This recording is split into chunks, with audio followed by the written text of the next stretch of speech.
जहमन कहबो पूरा नहीं करबो। नेट के खरच गूगल पे मार के सरच हम देखलियो लोकेशन पर। अच्छा जौन चीजवा करो ही घम 200-300 में मिलो छौरी पटन जाता सन पर। जौन मालवा करो ही घम 200-300 में मिलो है छौरी पटन जाता सन पर।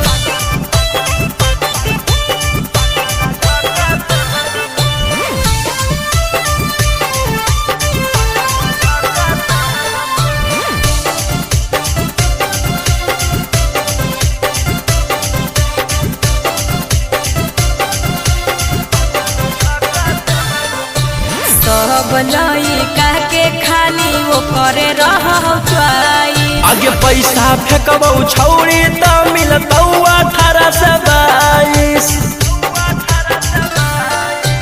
सब लइका के खाली वो करे रहौ चुआई। आगे पैसा फेंकबौ छौरी त मिलतौ 18 से 22। आगे ऊ हमें कटतौ नाइट कहो ही हमराइट बात में बैठल ह तोरे मन पर। अच्छा जौन चीजवा करो ही घम 200-300 में मिलो है छौरी पटन जाता सन पर। जौन मालवा करो ही घम 200-300 में मिलो है छौरी पटन जाता सन पर।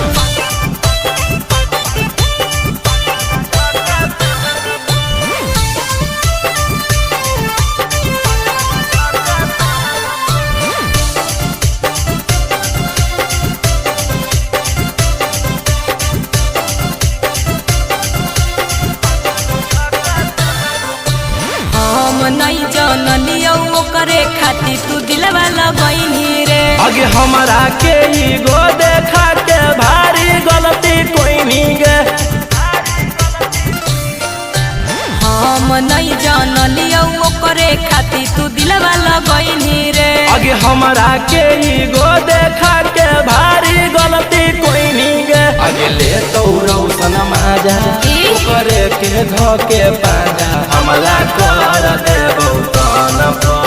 अच्छा जौन चीजवा करो ही घम 200-300 में मिलो छौरी पटन जाता सन पर।